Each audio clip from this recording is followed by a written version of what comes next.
আসসালামু আলাইকুম রহমতুল্লাহি ওয়া বারাকাতুহু। আমরা লাস্ট ক্লাসে কতটুকু আলোচনা করেছি? ডেরিভেটিভসটা কি আলোচনা করেছিলাম?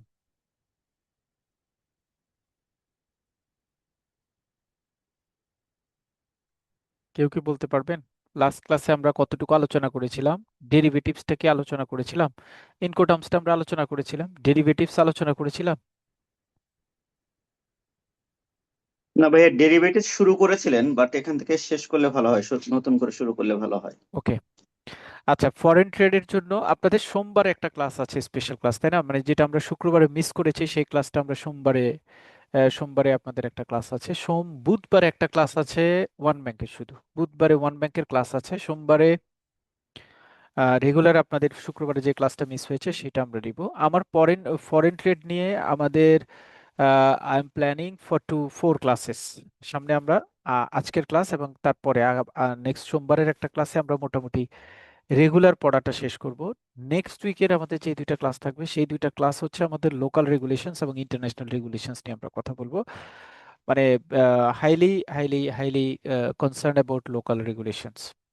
সো নেক্সট উইকটায় আমাদের লোকাল রেগুলেশনস নিয়ে ক্লাস হবে। লোকাল রেগুলেশনস মিনস হচ্ছে ইম্পোর্ট পলিসি অর্ডার, তারপর এক্সপোর্ট পলিসি অর্ডার, তারপরে হচ্ছে ট্রেড বেস মানি লন্ডারিং এর যে পলিসি সেটা, তারপরে ফরেন এক্সচেঞ্জ রেগুলেশনস অ্যাক্টের যে নিয়ম নীতি আছে সেটা, guideline for foreign exchange transaction, এগুলি নিয়ে আমরা আসলে একটা সামারি ক্লিক করার চেষ্টা করব নেক্সট উইকের ক্লাসে। আজকে আমরা ডেরিভেটিভস এবং ডেরিভেটিভসের পরে, মানে জেনারেল যে ট্রেড সেটা মোটামুটি আমরা জেনেছি। জেনারেল ট্রেডের যেটা ট্রেড, তো আসলে জেনারেল ট্রেড, এলসি কালেকশন, তারপরে হচ্ছে অ্যাডভান্স পেমেন্ট, ওপেন অ্যাকাউন্ট, তারপরে ইনকোটার্মস এর ব্যবহার, কমপ্লায়েন্ট প্রেজেন্টেশন, পেমেন্ট দিব কিভাবে, পেমেন্ট না দিব কিভাবে, কোন কোন পার্টি জড়িত, সেই পার্টিগুলি কিভাবে কাজ করে। এটি কিন্তু ট্রেডের শেষ কথা না। ব্যাকএন্ডে ট্রেডের আরো অনেকগুলি স্পেসিফিকেশন কাজ করে।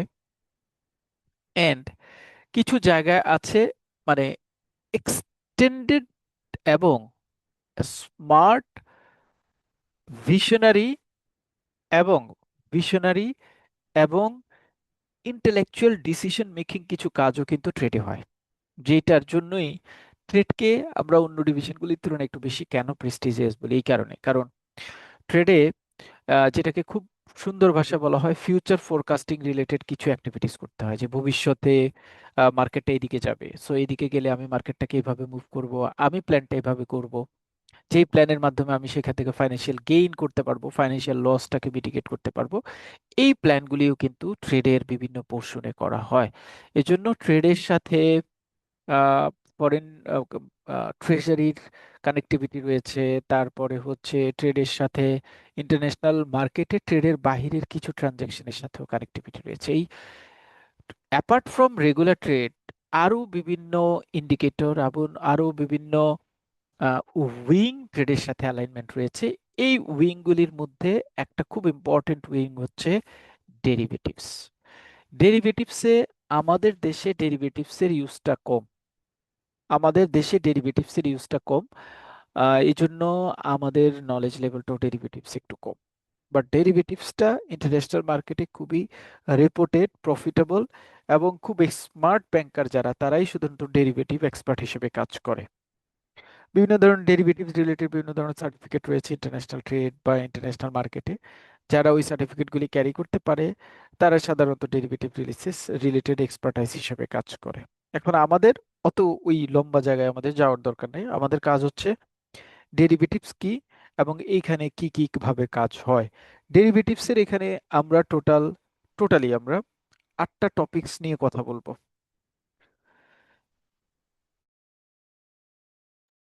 আপনাদের পরীক্ষার জন্য সিম্পলি ইম্পর্টেন্ট হচ্ছে এই আটটা টপিকস কাকে বলে, কোনটার কি সুবিধা অসুবিধা, এইটা বোঝা হচ্ছে আপনাদের পরীক্ষার কাজ, আপনাদের কাজ।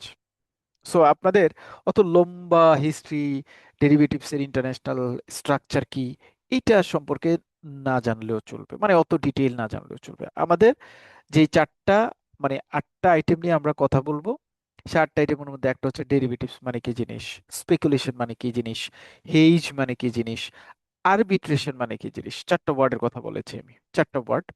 এর পাশাপাশি ফরওয়ার্ড কন্ট্রাক্ট, ফিউচার কন্ট্রাক্ট বলতে কি বোঝায়, তারপরে হচ্ছে সোয়াপ বলতে কি বোঝায়, এই এই টাইপের অ্যাক্টিভিটিস গুলি নিয়ে আমাদের আজকের ডিসকাশন, বা আমরা অতটুকুর মধ্যেই ডিসকাশনটাকে কভার করব।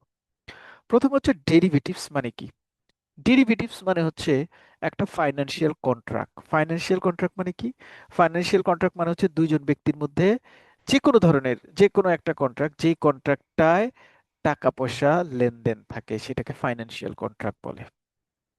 যেমন আমি যদি এক্সাম্পল দেই, যে আমাদের মানে অনেকেরই ফ্যামিলিতে এরকম আছে যে ধরেন কোনো সন্তান নাই, সো উনি, যেটাকে আমরা কি বলি বলি পোষ্যপুত্র বা মেয়ে, কন্যা সন্তান কারো কাছ থেকে নেন। হয়তো একজন পিতা বা মাতা আছেন যাদের অনেকগুলি সন্তান, সঠিকভাবে ভরণ পোষণ করতে পারছেন না, তা একটা সন্তানকে উনি অন্য একজনকে দিয়ে দিবেন, এবং এটা লং লাস্টিং ডিডের মাধ্যমে দিয়ে দিবেন, যে আমার মেয়েকে আমি আপনাকে দিয়ে দিলাম, এবং এইটা মানে সারা জীবনের জন্য সে হচ্ছে আপনার আপনার আন্ডারে থাকবে, আপনার ভরণ পোষণে থাকবে, আপনার সন্তান হিসেবে কাজ করবে, এই অ্যাক্টিভিটিস। এটা কিন্তু আমি একজনের সাথে একটা কন্ট্রাক্ট করলাম। হ্যাঁ, একজনের সাথে একটা কন্ট্রাক্ট করলাম। আবার আরেকটা কন্ট্রাক্ট হতে পারে বিয়ে শাদীর ক্ষেত্রে, আপনাকে যদি বলি যে যে কাবিন নামা করা, যে সারা জীবন একজন একজনের সাথে থাকা, বা এই রিলেটেড একটা কন্ট্রাক্ট করলাম।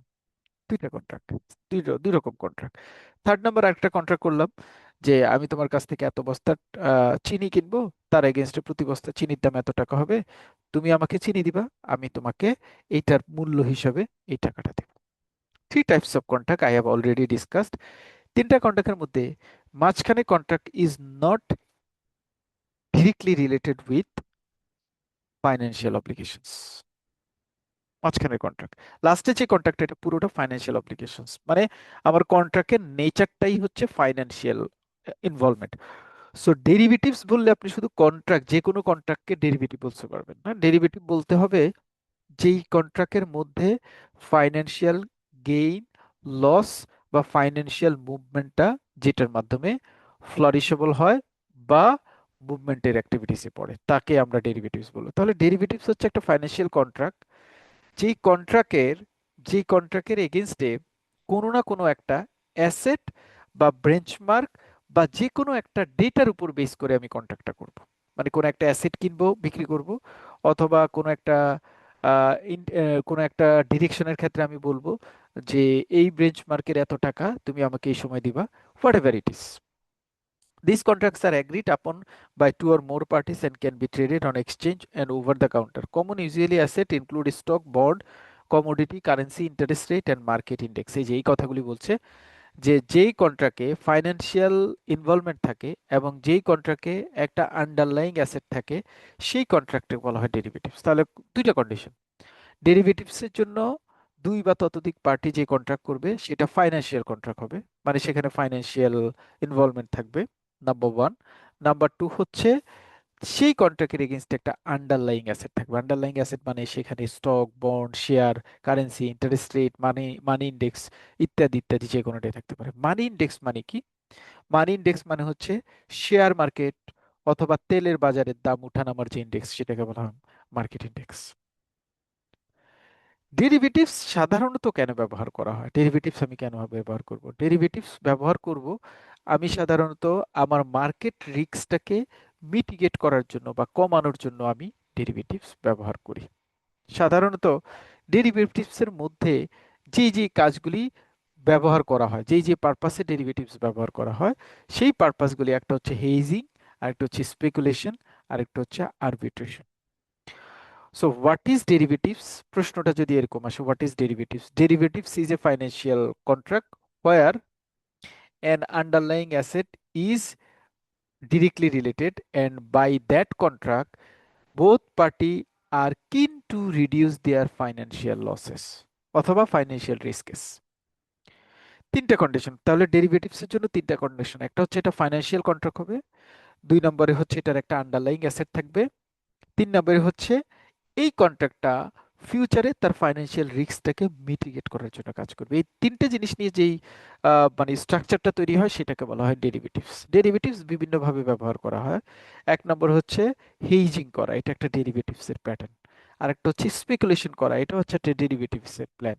আরেকটা হচ্ছে আরবিট্রেশন করা, এটা হচ্ছে একটা ডেরিভেটিভস এর ইন্ডিকেটর বা ফিচার। হেজিং করাটা আসলে মানে কি? হেজিং করাটার মানে হচ্ছে আমি আমার রিস্ক বা আমার লসটাকে মিটিগেট করব, যেই প্রসেসের মাধ্যমে, সেটাকে বলা হয় হেজিং করা। তাহলে হেজিং করে কি? হেজিং করে রিস্কটাকে অ্যাভয়েড করার জন্য হেজিংটা করা হয়। আমি রিস্কটাকে অ্যাভয়েড করার জন্য হেজিং করে থাকি। সাধারণত আমি রিস্কটাকে অ্যাভয়েড করার জন্য হেজিং করে থাকি। এখন রিস্কটাকে অ্যাভয়েড করার জন্য হেজিং করতে গিয়ে আমি আসলে হেজিংটা কিভাবে কাজ করে, মানে আমি ডিটেইল গল্পে যেতে পারবো না। ডিটেইল গল্পে গেলে এই একটা প্রশ্নে আমার 2 ঘন্টা ক্লাস নিতে হবে। মানে 2 ঘন্টা ক্লাস নিলে এই জিনিসগুলি একদম উদাহরণ সহ ব্যাখ্যা করা যাবে। বাট যেহেতু এই টপিকসগুলি আমাদের জন্য অড টপিক, সুতরাং মনে রাখার জন্য ইম্পর্টেন্ট বা শর্ট নোট টাইপের পড়ার জন্য ইম্পর্টেন্ট, সেজন্য আমরা একদম ডিটেইল প্যাটার্নে যাব না। হ্যাঁ, মোটামুটি ধারণাটা নেওয়ার জন্য যতটুকু পড়া ততটুকুই পড়বো। হেজিংটা মানে হচ্ছে আমার রিস্কটাকে মিটিগেট করার জন্য আমি যেই অ্যাপ্রোচটা ব্যবহার করি সেটাকে বলা হয় হেজিং। তাহলে আমি ধরুন কোনো একটা মার্কেটে, 2টা মার্কেট আছে, আমি একটা মার্কেট থেকে শেয়ার কিনে অন্য একটা মার্কেটে বিক্রি করলাম। হ্যাঁ, আমি একটা মার্কেটে শেয়ার কিনে অন্য মার্কেটে বিক্রি করলাম। অথবা আমার একটা প্রোডাক্ট আছে, আমি একটা প্রোডাক্ট কিনতে চাচ্ছি, আমি ইন ফিউচার কিনতে চাচ্ছি। ধরেন খুব দূরে যাব না, আমি আমার জন্যই থাকি, আমি চিটাগং আসছি আজকে। আমার ছেলেটাকে আজকে আমি মানে অ্যাডমিশন নিবে, ওই স্কুলে ফার্স্ট অ্যাডমিশন নিবে। তো ওদের ধরেন অ্যাডমিশন কস্ট হচ্ছে সে 50,000 টাকা। এবং ওই অ্যাডমিশন কস্টের ওখানে ওরা ডিক্লারেশন দিয়েছে, যদি উইদিন মে, ক্লাস শুরু হবে জুলাইয়ের 1 তারিখ থেকে, উইদিন মে যদি আপনি আপনার মানে অ্যাডমিশনটা কমপ্লিট করেন, তাহলে অ্যাজ ইউজুয়াল যে প্রাইস আছে সেই প্রাইসটাই আপনি অ্যাপ্লাই করতে পারবেন। বাট আপনি যদি জুনটাকে মেটা ক্রস করে ফেলেন, তাহলে জুনে যদি আপনি অ্যাডমিশন নিতে চান, তাহলে 2টা কন্ডিশন আপনার উপর তখন অ্যাপ্লাই হয়ে যাবে। 1 নম্বর কন্ডিশন হচ্ছে subject to the blank seat of respected class, এটা হচ্ছে 1 নম্বর কন্ডিশন। 2 নম্বর কন্ডিশন হচ্ছে এই মানে আপনার তখন অ্যাডমিশন ফি হয়ে যাবে 53,000 টাকা। 2টা কন্ডিশন, ওরা 2টা জিনিস আমাকে বলছে। একটা হচ্ছে যে আপনি হয় 53,000, যদি আপনি জুন মাসে অ্যাডমিশন নিতে যান তাহলে আপনি অ্যাডমিশন নিতে পারবেন subject to the available of seat. Seat যদি ফাঁকা থাকে তাহলে আপনি অ্যাডমিশন নিতে পারবেন। সিট যদি ফাঁকা না থাকে তাহলে আমাদের কিছু কিছু করার নাই, লাইনটা এইভাবে মিন করে। আর জুন মাসে যদি আপনি অ্যাডমিশন নিতে চান তাহলে আপনার কস্টিং আসবে 53,000 টাকা। এবার আমি অ্যাজ এ আমার তাহলে কন্ট্রাক্টটা হচ্ছে এরকম, আমার এবার অ্যাজ এ ফাইন্যান্সিয়াল গাই আমি এবার চিন্তা করছি, প্রথমত প্রথম রিস্কটা, এই মাসে আমি 50,000 টাকা দিলাম না, সামনের মাসে যদি আমি দেই তাহলে যদি সিটটা ফাঁকা না থাকে তাহলে একটা রিস্কে পড়ি। 1 নম্বর রিস্ক, আচ্ছা বুঝলাম যে যেই নতুন স্কুল, যেই এরিয়া স্কুল, সিটটা ফিল আপ হবে না, সিটটা ফাঁকাই থাকবে। তাহলে 2য় নম্বর ফাইন্যান্সিয়াল কন্ডিশনে যাচ্ছে। ফাইন্যান্সিয়াল কন্ডিশনে যদি আমি এই মাসের মধ্যে দেই, উইদিন মে 30 দেই, তাহলে আমি 50,000 দিতে হবে। জুনে গেলেই 53,000 দিতে হবে, তার মানে 3,000 টাকা বেশি দিতে হবে ফি। এই 50,000 টাকা যদি আমি কোনো একটা মার্কেটে ইনভেস্ট করি, ধরেন আমি চিন্তা করলাম মে মাসে আমি টাকাটা দিব না, জুনে গিয়ে দিব, কোন একটা মার্কেটে আমি যদি ইনভেস্ট করি, আমি কত টাকা এখান থেকে ইনকাম করতে পারি? 3,000 টাকা কি ইনকাম করতে পারবো? যদি 3,000-এর বেশি ইনকাম করতে পারি, তাহলে আমি মে মাসে না নিলে হবে, জুন মাসে নিলেও আমার প্রফিট থাকবে। যদি 3,000 বা 3,000-এর কম প্রফিট করি আমি, তাহলে তো আমার আসলে জিনিসটা লসই হয়ে যায়। বরং আমার মে মাসেই অ্যাডমিশন নিয়ে নেওয়াটাই সেফ। সিটটা ব্ল্যাঙ্ক থাকলো, সিটটা নিয়ে আর অরিট থাকলাম না, মানে মেন্টাল প্রেশারটাও থাকলো না, ফাইন্যান্সিয়াল প্রেশারের ক্ষেত্রেও আমি খুব লস সিচুয়েশনে পড়লাম না। This is called actually hedging. আমি আমার এক্সাম্পল দিয়ে বললাম। এখন যদি আপনি ফাইন্যান্সিয়াল মার্কেটের কথা বলেন, আপনি তখন ফাইন্যান্সিয়াল মার্কেটে গেলে ফাইন্যান্সিয়াল প্রোডাক্টগুলির ক্ষেত্রেও একই রকম আপনি কভার আপ করতে পারেন। হেজিংটা সবচেয়ে বেশি ব্যবহার করা হয়। আপনারা অনেক বেশি এটাকে মানে কাস্টমারকে হেজিং প্রসেসটাতে অ্যাপ্লাই করান। কি করেন? কাস্টমার আসছে 5 বছরের এফডিআর করার জন্য দ্বিগুণ, আপনার চিন্তা করছেন একটা প্রোডাক্ট আপনার আসছে ভালো, যেটা মান্থলি প্রফিট দেয়। আপনি কাস্টমারকে বুঝাই সুঝাই বললেন যে এটার মধ্যে তো 5 বছর যাবেন, কোনো টাকা আপনি পাবেন না, আপনার বয়স হয়ে গেছে 60 বছর, কবে না কবে মারা যান। দেখা গেল যে 5 বছর ডাবল করার জন্য আপনি যাচ্ছেন, এটার টাকা সুবিধা আপনি ভোগ করতে পারবেন না, বরং মান্থলি যেই প্যাকেজটা আছে সেটা নেন, আপনি দৈনন্দিন প্রতি মাসে টাকা তুলতে পারবেন, নিজের ভরণ পোষণ করতে পারবেন। হাজার রকমের কাস্টমারকে বুঝে আপনি ওই ডাবল বেনিফিটসটা না করে তাকে মান্থলি বেনিফিটসটা করতে আপনি ইনসিস্ট করলেন। It is also hedging. কারণ কাস্টমার যখন ডিসিশন নিচ্ছে, কাস্টমার চিন্তা করছে যে 5 বছরেরটা করলে দ্বিগুণ, তখন যদি বেঁচে না থাকি দ্বিগুণ টাকা দিয়ে লাভ হবে কি? আমার তো প্রতি মাসে কিছু কিছু টাকা দরকার। সো আই থিংক যে monthly deposit, monthly instalment base FDR is more preferable than double benefits. That's why I am agree to open monthly instalment FDR.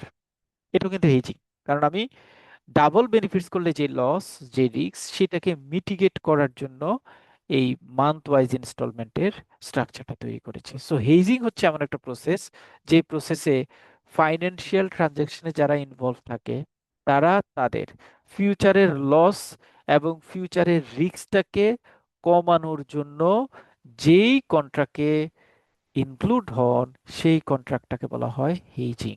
So hedging এর দুইটা পয়েন্ট, একটা হচ্ছে এখানে ফাইন্যান্সিয়াল লসটাকে কমানোর চেষ্টা করা হয় এবং ফাইন্যান্সিয়াল রিস্কটাকে কমানোর চেষ্টা করা হয়।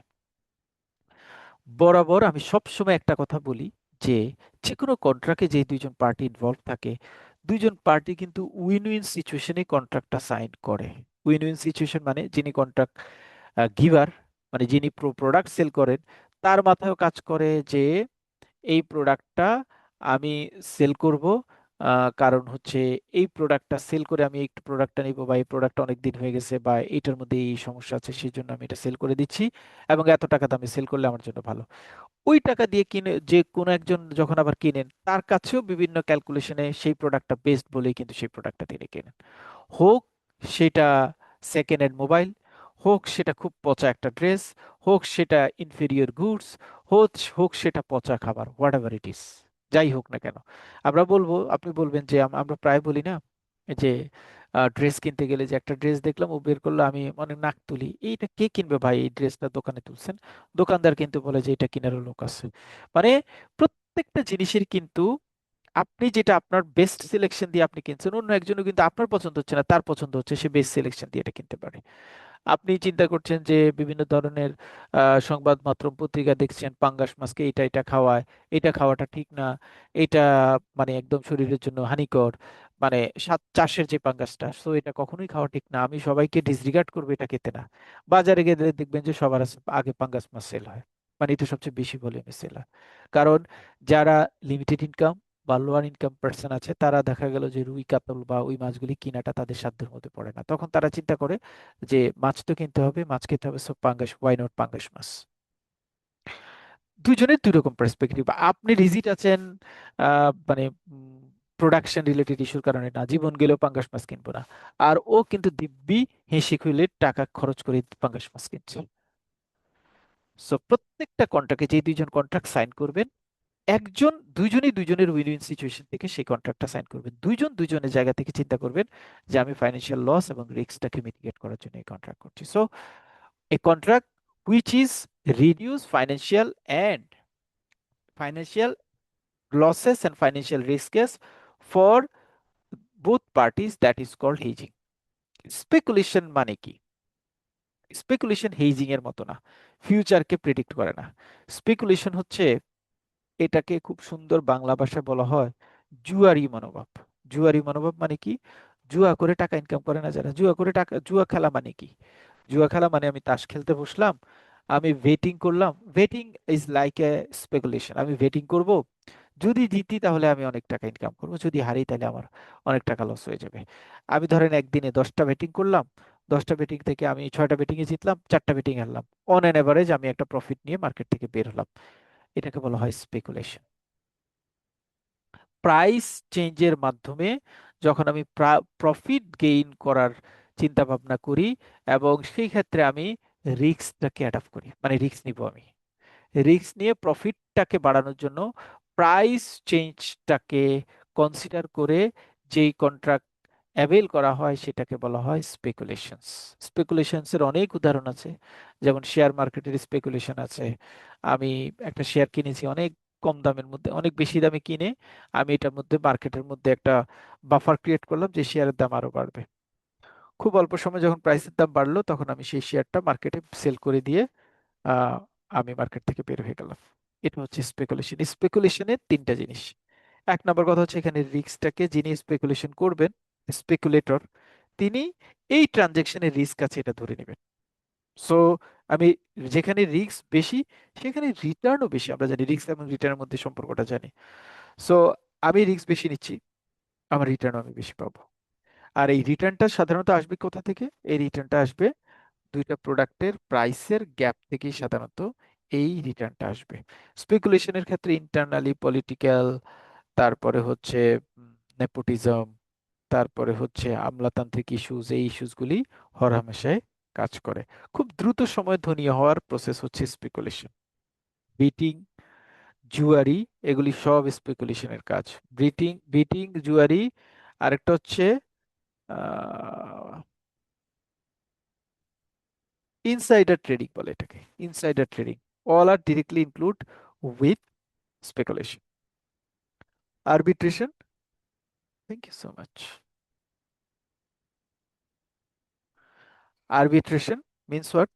আরবিট্রেশন মানে হচ্ছে প্রাইস ডিফারেন্সের জন্য আমি যে প্রফিটটা বের করি সেটাকে আরবিট্রেশন বলে। অর্থাৎ আমি সাইমালটেনিয়াস বাই সেল করব, সাইমালটেনিয়াস বাই সেল করব, শুধুমাত্র প্রাইস কম বেশির কারণে আমি যে বাই সেলটা করি, যেখান থেকে আমি প্রফিট গেইন করি, সেটাকে বলবো আমরা আরবিট্রেশন। যেমন খুব সুন্দর, আমাদের দেশে বাংলাদেশে দুইটা মার্কেট আছে। বাংলাদেশে দুইটা মার্কেট আছে, একটা হচ্ছে শেয়ার মার্কেট আছে, একটা ঢাকা এক্সচেঞ্জ হাউস এবং চিটাগং এক্সচেঞ্জ হাউস।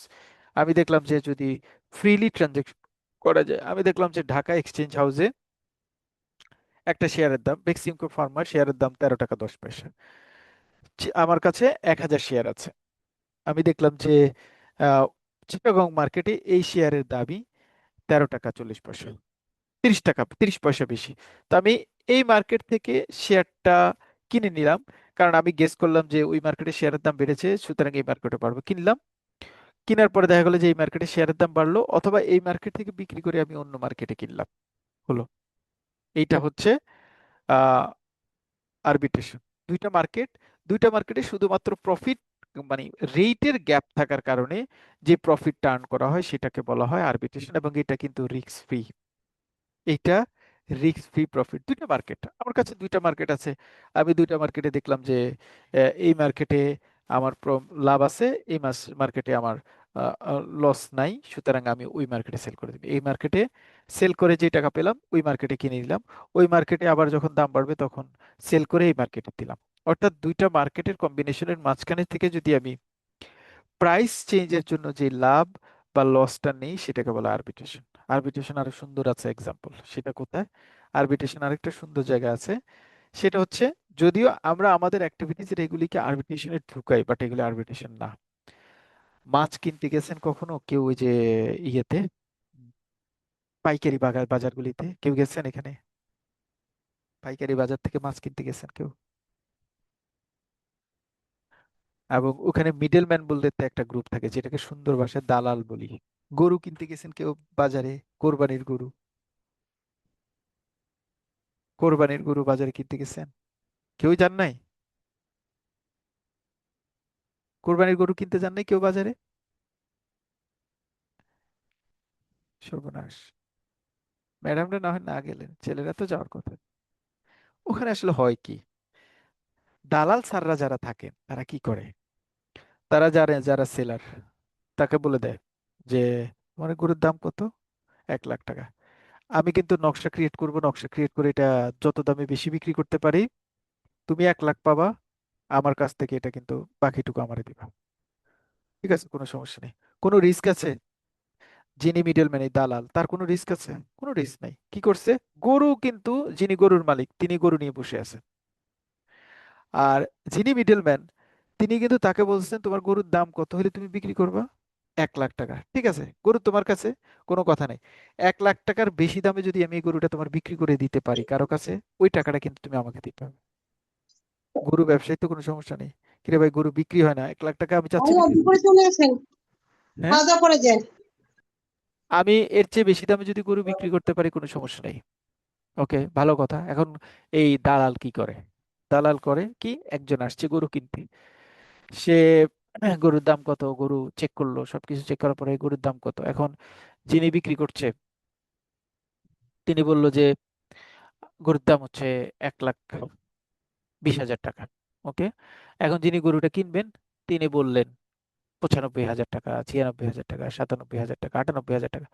দালাল কিন্তু পাশে দাঁড়ায় আছে, দালাল পাশে দাঁড়ায় আছে, আপনি কথা বলতেছেন, এর মধ্যে ধরেন দালাল অ্যাটেনশন করলো, ভাই আপনার কি এটা গরু বিক্রি করবেন?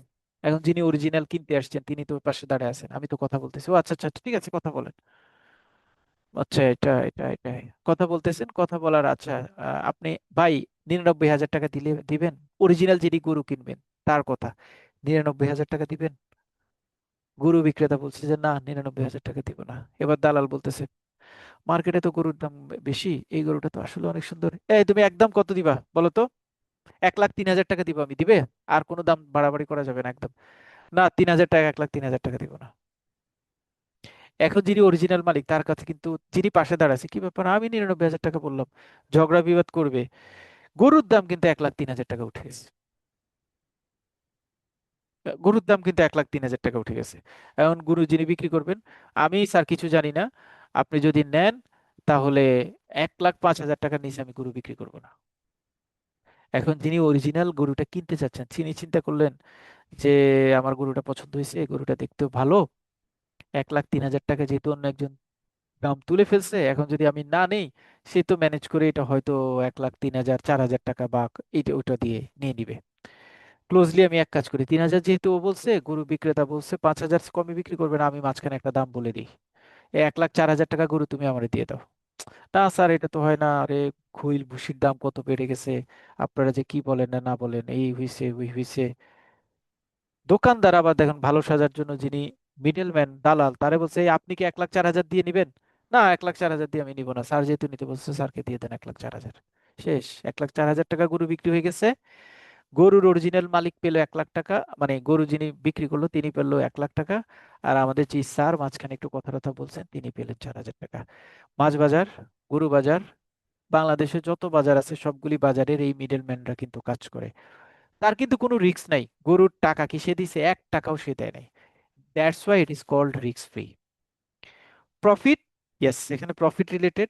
প্রাইস ডিফারেন্স ইন মার্কেটস, মার্কেটের প্রাইস ডিফারেন্সের কারণে এই কন্ডিশনটা ক্রিয়েট হয়েছে। তাহলে প্রাইস ডিফারেন্স মানে কি? প্রাইস ডিফারেন্স মানে আপনি 1,03,000 বলেছেন, আর যিনি গরুটা অরিজিনালি কিনলো তিনি 1,04,000 বলেছেন, এটা হচ্ছে price difference. Risk free, price difference and profit oriented কন্ট্রাক্টকে বলা হয় আরবিট্রেশন। আরবিট্রেশন ওয়ার্ডটা আমরা সাধারণত অন্য জায়গায় ব্যবহার করি, ট্রেডে এই ওয়ার্ডটা অন্য জায়গায় ব্যবহার করা হয়।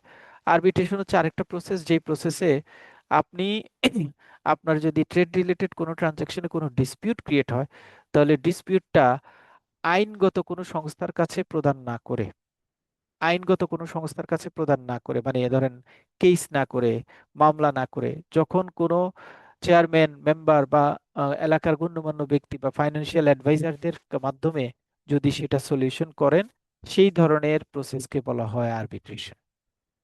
সো আরবিট্রেশন কিন্তু দুইটা ওয়ার্ডে ব্যবহার, দুইটা প্যাটার্নে ব্যবহার করা হয়। ডেরিভেটিভস এর ক্ষেত্রে আরবিট্রেশন হচ্ছে দালালের যে খপ্পরের কথা বললাম এটা, আর নর্মাল আরবিট্রেশন হচ্ছে আইন বা মামলা মোকদ্দমা ছাড়া স্বাভাবিক নিয়মে যখন কোনো ট্রানজাকশন মুভ করা হয় সেটাকে বলা হয় আরবিট্রেশন। চারটা ওয়ার্ড, একটা হচ্ছে what is derivatives, what is hedging, what is what's speculation, what is arbitration. কারো কোনো সমস্যা থাকবে? সমস্যা আছে? Any question? পড়ারও দরকার হওয়ার কথা না, এক্সাম্পল বেসড ডিসকাশনে এমনি ভালো করে পারার কথা। কারো কোনো কোয়েশ্চেন আছে রিগার্ডিং দিস ইস্যুস?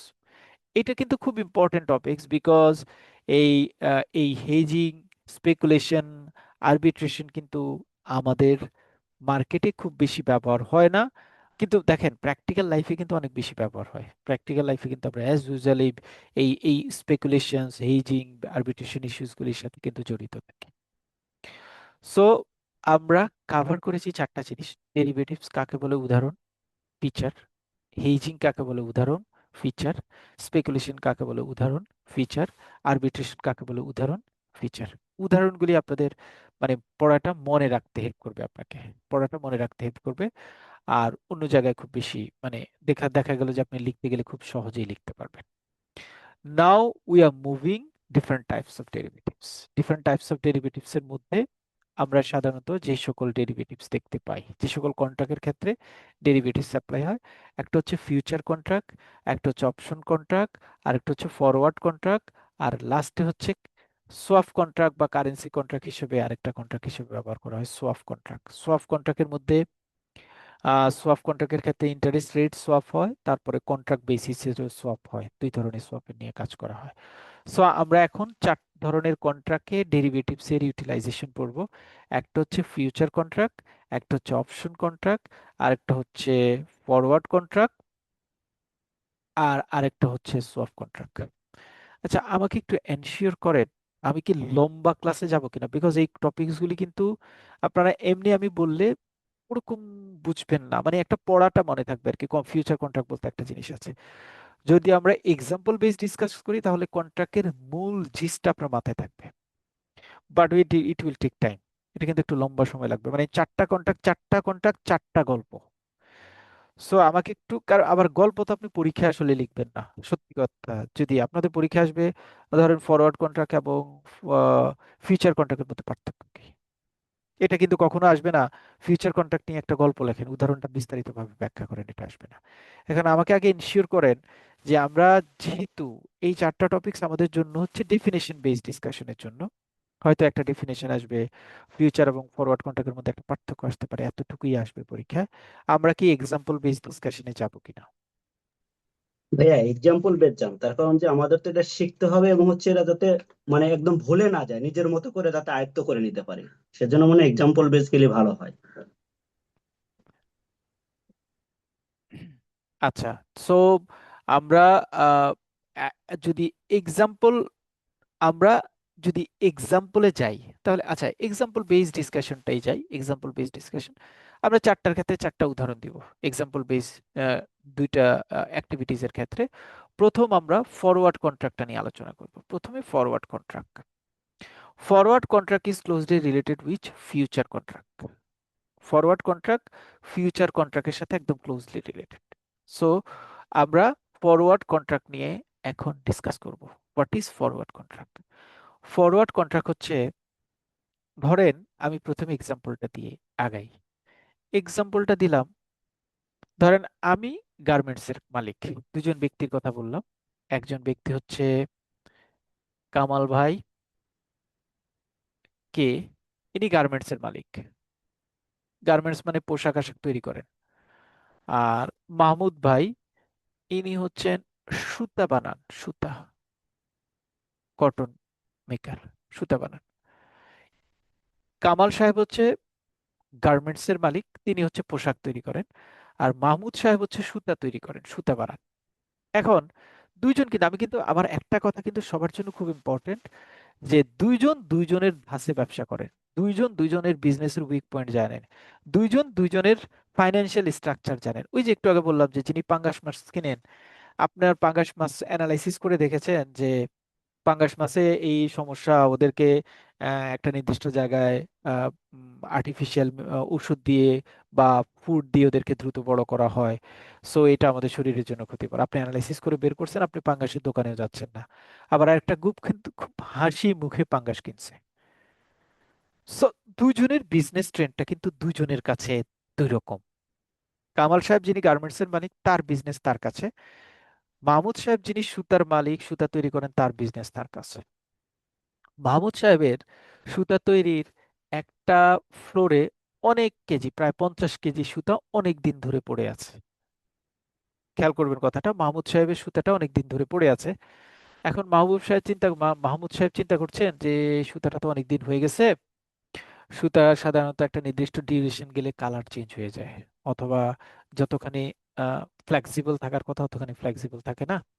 সুতাটা যদি কোনো জায়গায় অফার টফার পেতাম, সুতাটা সেল করে দিতাম। মাহমুদ সাহেবের ট্রেন্ড মাথায় এটা কাজ করছে। কামাল সাহেব গার্মেন্টস এর মালিক, এবার তিনি চিন্তা করছেন আমার ফ্যাক্টরিতে যত ড্রেস তৈরি করার, নেক্সট 2 মাসের জন্য মোটামুটি সুতা আমার জন্য রিজার্ভ করা আছে। বাট ইরান আমেরিকা যেভাবে নয় ছয় করছে যুদ্ধ নিয়ে, যদি আবার যুদ্ধ টুদ্ধ বেঁধে যায় তাহলে তো ইন্টারন্যাশনাল মার্কেটে ডলারের দাম বেড়ে যাবে। আমার তো তাহলে সুতা কিনতে গিয়ে টাকা বেশি খরচ হয়ে যাবে, সুতার দাম বেড়ে যাবে। আমি যদি কোনো জায়গায় পেতাম, কোনো জায়গায় কেউ সুতা বিক্রি করবে, আমি সুতাটা কিনে নিতাম। কিন্তু আরেকটা ব্যাপারও আছে, সমস্যাও আছে, সেটা হচ্ছে সামনের 2 মাসের তো সুতা আমার কাছে আছে। সো আমার আসলে যেখানে সুতা আমি স্টোর করি সেই জায়গাটাও ফিল আপ। আমি আবার চিন্তা করছি সুতার জায়গাটা ফিল আপ, চিন্তা করছি যুদ্ধের কারণে যদি সামনের দিকে সুতার দাম বেড়ে যায়, কারোর সাথে যদি এমন কোনো কন্ট্রাক্ট করা যেত যে আমাকে 2-3 মাস পরে সুতা দিবে, আমি তাহলে একটা কন্ট্রাক্ট এরকম করে নিলে আমাদের জন্য সুবিধা হতো। দুইজনের দুইজনের বিজনেস মোটিভ দুই রকম। দুইজনের সাথে হঠাৎ করে পরিচয় হলো, ও বললো যে আরে ভাই আমি তো সুতা বিক্রি করি, ও বললো যে আমার তো গার্মেন্টসের, আমার তো সুতা দরকার, বলেন তো কি অবস্থা। বলে যে আপনি যদি চান আমার কাছে এই প্যাটার্নের 50 কেজি সুতা আছে, আপনি চাইলে কিনতে পারেন। কামাল সাহেব বললো যে এটা তো ভালো অপশন আমার জন্য। বললো যে কিন্তু সুতাটা তো আমি এখন ফ্যাক্টরিতে নিতে পারবো না, সুতারাটা আপনি আমাকে আরো 3 মাস পরে দিতে হবে। ওকে, মাহমুদ সাহেবের কোনো সমস্যা নেই, 3 মাস পরে দিব। কামাল সাহেবের আবার মাথায় কিন্তু কাজ করছে, ইরান যুদ্ধ টুদ্ধ নিয়ে একটা ঝামেলার মধ্যে আছি, যুদ্ধ যদি আবার বাজে ডলারের দাম আবার বেড়ে যাবে। কামাল সাহেব এবার মাহমুদ সাহেবকে বলল, আচ্ছা সুতা আপনি আমাকে 50 কেজি দিবেন, ভালো কথা। এখন কোন মাস চলে? মে মাস, জুন জুলাই আগস্টের 1 তারিখে আপনি আমাকে সুতা দিবেন, আমার ফ্যাক্টরিতে পৌঁছে দিবেন। ফাইন, কিন্তু কন্ট্রাক্টটা আমার আজকে হয়ে যাবে, আজকে হবে, এবং আজকে রেটটা ফিক্সড হয়ে যাবে। রেট ফিক্সড হলো কত?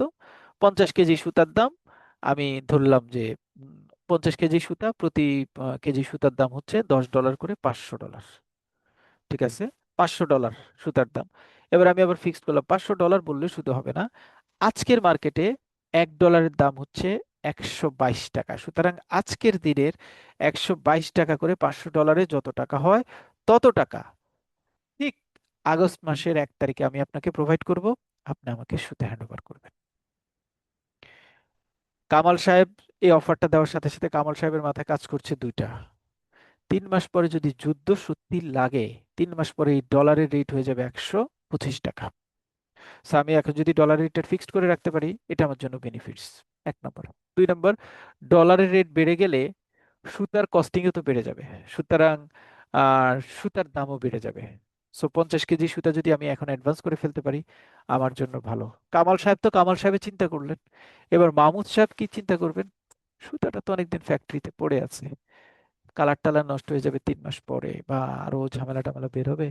122 টাকা করে রেট নিয়ে আমার সমস্যা না, $500 যদি হয়, it is win situation for me, ঠিক আছে, আমি সুতা বিক্রি করতে কোনো সমস্যা নাই। পুরো গল্পে 3টা জিনিস বের হয়ে আসছে। কন্ট্রাক্টটা হচ্ছে আজকে, মানে প্রেজেন্ট ডেতে, রেটটা ফিক্সড হচ্ছে আজকে, ট্রানজেকশনটা হবে ফিউচার ডেটে, প্রোডাক্ট ডেলিভারি হবে ফিউচার ডেটে। সো এই 4টা কন্ডিশন যখন কোনো একটা কন্ট্রাক্টে ইনক্লুডেড থাকে, সেই কন্ট্রাক্টটার নাম হচ্ছে ফরওয়ার্ড কন্ট্রাক্ট। জীবনে ভুল হওয়ার কথা না, কেউ যদি গল্পটাকে শুধু একটু মাথায় রাখেন। এবং আমরা শুধু গল্প না, আমি খুব সবসময় বলি, মানে আমরা পড়াই এরকম করে, বা আমি পড়ার ট্রেন্ডটা সবসময় মনে রাখি এরকম, রিড বিটুইন দ্য লাইন। আমি যা পড়ছি সেই লাইনের ইন্টারনাল ভাবার্থটা কি, সেটা বুঝে পড়ি। হইতে পারতো যে ট্রেড ফাইন্যান্স আমরা হয়তো আরো যদি 4টা ক্লাস, আমার প্ল্যান 4টা ক্লাস হলে মনে হয় 8টা 9টা ক্লাস হয়ে যায়, আমি কিন্তু চাইলে 4টা ক্লাসে দিব্যি শেষ করে ফেলতে পারতাম। মানে আমি বলবো আপনি শুনবেন, কিন্তু এই গল্পগুলি পরীক্ষার হলে আপনাকে খুব বেশি ইফেক্ট দিবে। কোনো টপিকস ভুলে গেছেন, সুতার উদাহরণটা একটু চিন্তা করি তো কিভাবে করছে, অটোমেটেড আপনার ফরওয়ার্ড কন্ট্রাক্টের কথা চলে আসবে। ওকে, সো কন্ট্রাক্ট ডান, ফরওয়ার্ড কন্ট্রাক্টের এক্সাম্পল শেষ। So forward contract is a contract where the contract where the rate is fixed in current date, contract in is executed in current date, but the goods and transaction, financial transaction will be executed in future date. It is forward contract.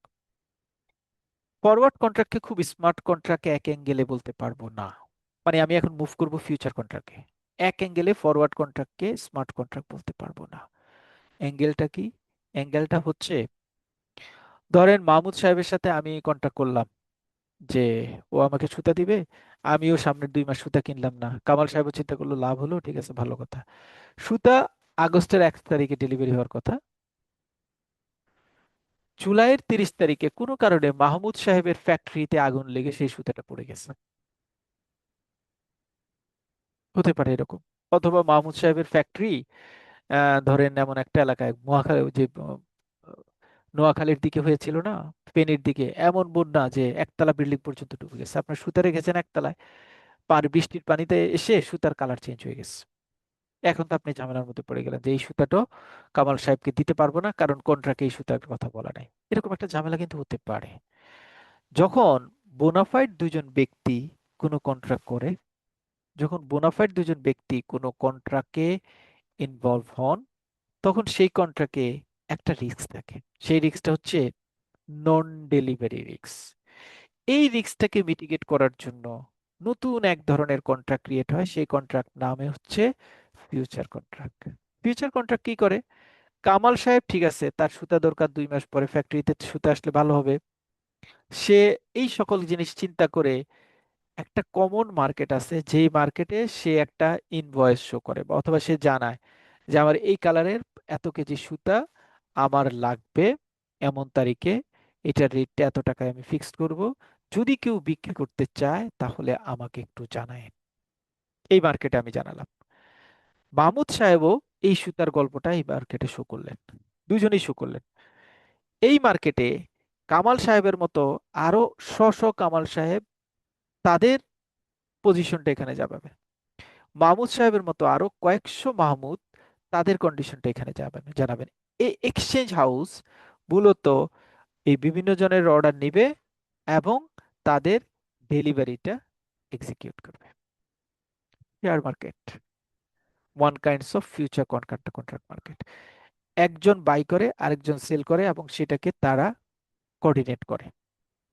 অর্থাৎ exchange house যেটাকে আমি বলি, middleman যেটাকে আমি বলি, intermediary office যেটাকে আমি বলি, সেটাই হচ্ছে এক্সচেঞ্জ হাউস বা ফাইন্যান্সিয়াল নেগোশিয়েটর বলা হয় একদম স্মার্ট ভাষায়।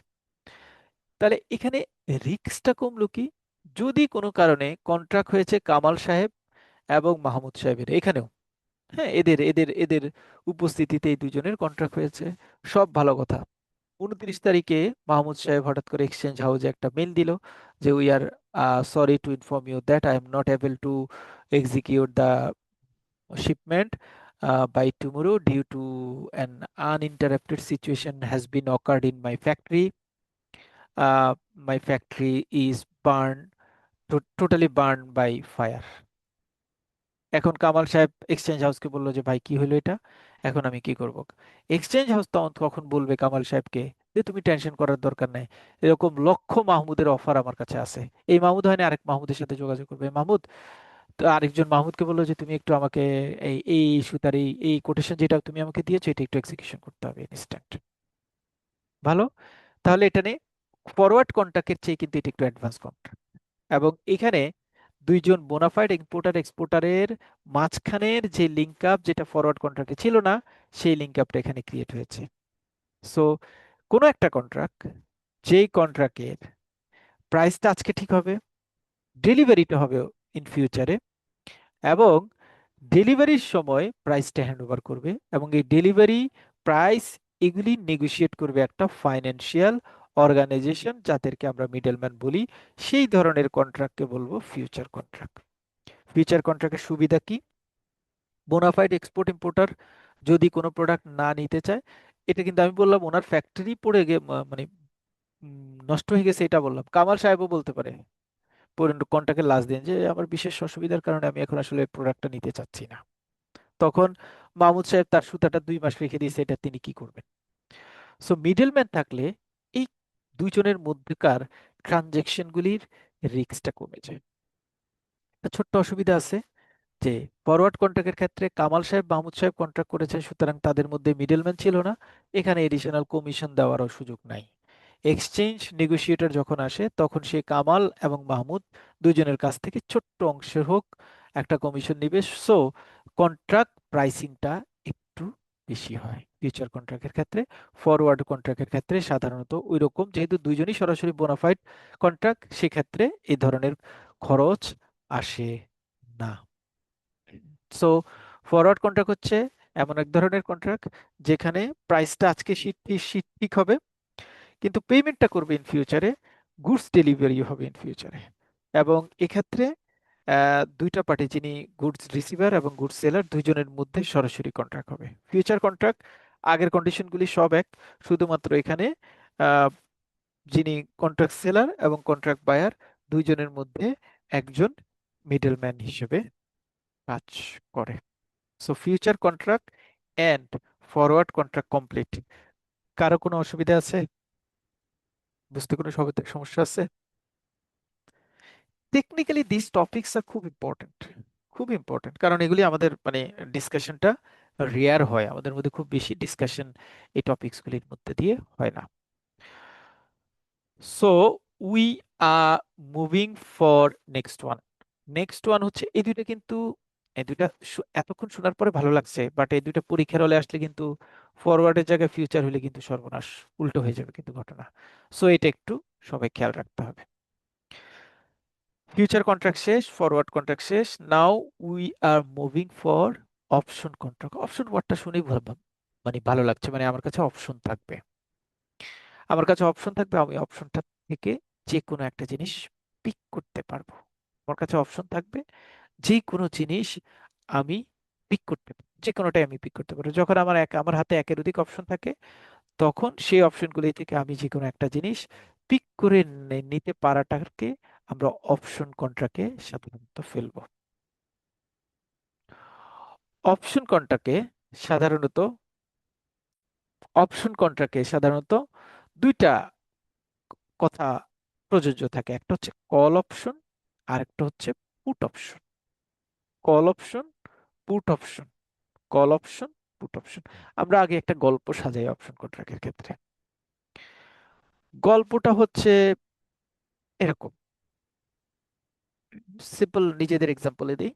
আমার ছেলে, ওকে আমি ইউনিভার্সিটিতে অ্যাডমিশন দেওয়াবো। ঠিক আছে, ইউনিভার্সিটিতে অ্যাডমিশন দেওয়াবো। এইচএসসি পাশ করেছে, ইউনিভার্সিটি অ্যাডমিশন দেওয়ার জন্য আমি ঢাকায় থাকি পার্মানেন্টলি, আমার বাসা ঢাকা, সো ঢাকার বাইরে কোনো ইউনিভার্সিটিতে আমি তাকে পড়াবো না। আমার প্রেফারেন্স হচ্ছে তাকে যদি আমি ডিইউতে ভর্তি করাতে পারি, তাহলে will be happy, I will be happy. ডিইউতে ভর্তি করানোর আমার প্ল্যান। বাট আমি চিন্তা করছি যদি ডিইউতে না হয়, তাহলে আমি কি করব?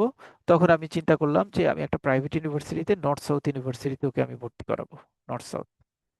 সো আমার হাতে দুটো অপশন, একটা হচ্ছে ডিইউ আর একটা হচ্ছে নর্থ সাউথ। ডিইউর অ্যাডমিশন টেস্ট হচ্ছে মে মাসে, মের 1 তারিখে, মে 1। নর্থ সাউথের অ্যাডমিশন টেস্ট হচ্ছে এপ্রিলের 1 তারিখে। আমার পছন্দের মধ্যে এই দুইটি ইউনিভার্সিটির মধ্যে আমার আবার প্রায়োরিটি হচ্ছে ঢাকা ইউনিভার্সিটি। মানে আমার কন্ডিশন মাথার মধ্যে সেট করা আছে, যদি নর্থ সাউথ এবং ঢাকা ইউনিভার্সিটি হয় আমি ঢাকা ইউনিভার্সিটিতে ভর্তি করাবো। মানে it is my preferable university. যদি ঢাকা ইউনিভার্সিটিতে না হয়, তাহলে আমি নর্থ সাউথ ইউনিভার্সিটি ভর্তি করাবো। এটা হচ্ছে আমার প্ল্যান।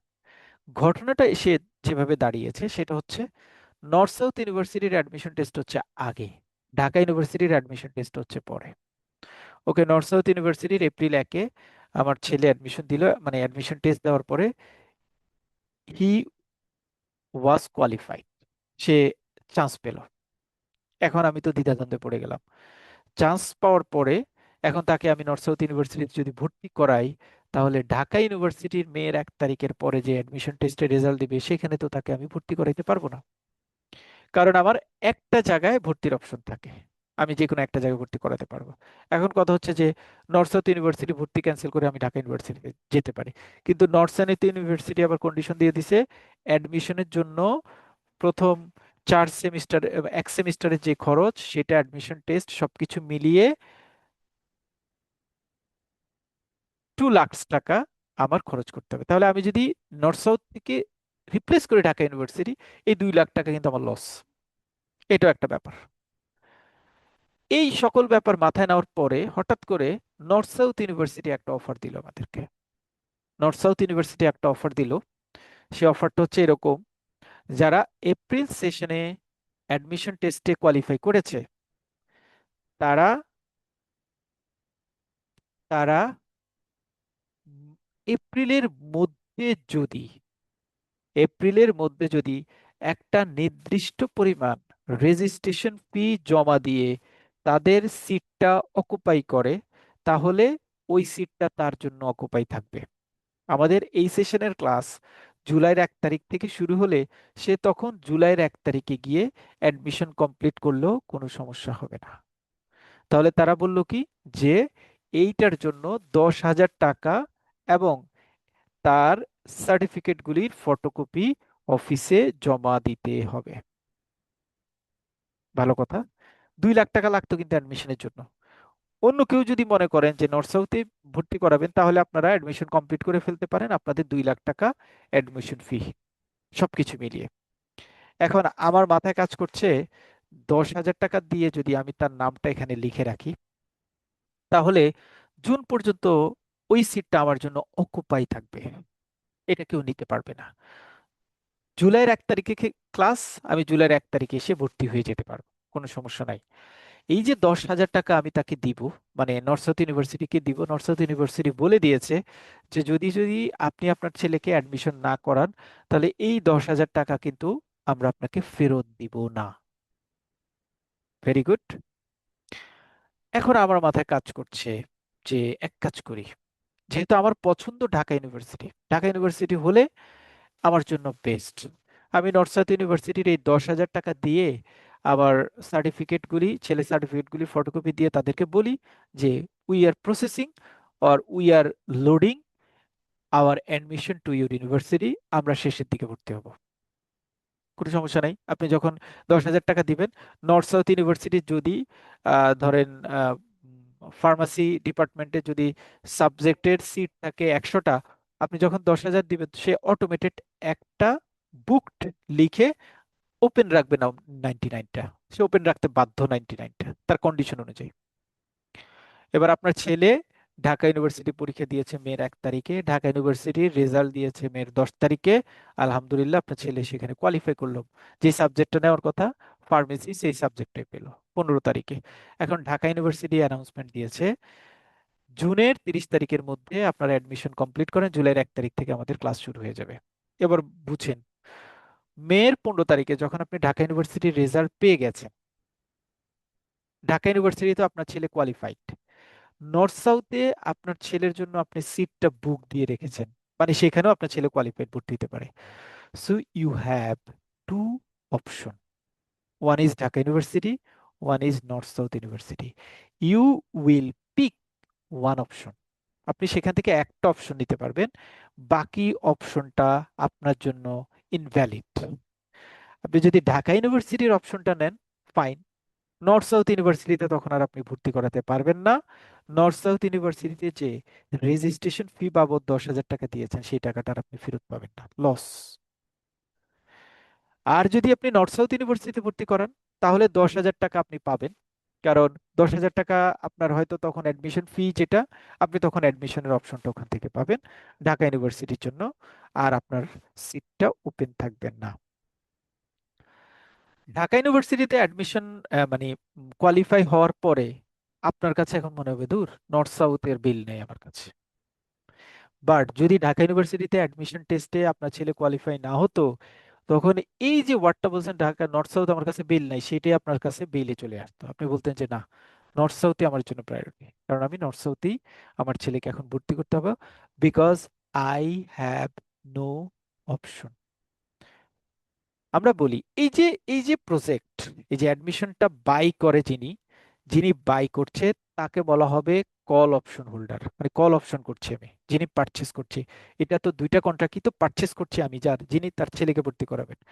আর যে দুইটা ইউনিভার্সিটি, ঢাকা ইউনিভার্সিটি এবং নর্থ সাউথ ইউনিভার্সিটি হচ্ছে পুট অপশন করে, অর্থাৎ তারা কন্ট্রাক্টটা সেল করে, কন্ট্রাক্টটা সেল করে। যখন আপনারা হাতে কোনো কন্ট্রাক্টে একাধিক অপশন থেকে যে কোনো একটা অপশন সিলেক্ট করার কন্ডিশন আপনার হাতে আসে যেই কন্ট্রাক্টের মাধ্যমে, সেই কন্ট্রাক্টটাকে বলা হয় অপশন কন্ট্রাক্ট। অপশন কন্ট্রাক্টের কোনো অপশনকে ভ্যালিড করার জন্য যদি সেই অপশনের এগেনস্টে আপনি কোনো পেমেন্ট দেন, এবং যেই পেমেন্টটা যদি ফেরতযোগ্য না হয়, তাহলে সেই পেমেন্টটাকে বলা হয় অপশন প্রিমিয়াম। মানে এই 10,000 টাকা আপনার অপশন প্রিমিয়াম। কন্ডিশন হচ্ছে option premium will not to be return, এটা রিটার্ন দেওয়া হয় না। অপশন কন্ট্রাক্ট কাকে বলে আমি বুঝেছি।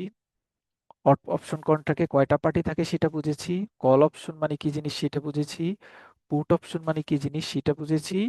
Everything is clear in my mind. দুইটা আছে এখানে মানে এই জায়গাটাতে আর দুইটা অপশন সাধারণত অ্যাপ্লাই করা হয়, হ্যাঁ। আর সাধারণত দুইটা কথা অ্যাপ্লাই করা হয় কল অপশন এবং পুট অপশনের ক্ষেত্রে। কল অপশন এবং পুট অপশনের ক্ষেত্রে যেই দুইটা কথা সাধারণত অ্যাপ্লাই করার কথা করা হয়, মানে এটা একটা লাইন অ্যাপ্লাই করা হয়। You have the right but not obligation through put option contracts, you have the right but not obligations to purchase call option or sell put options. An underlying asset, underlying অ্যাসেটের ক্ষেত্রে দুইটা condition বলা থাকে।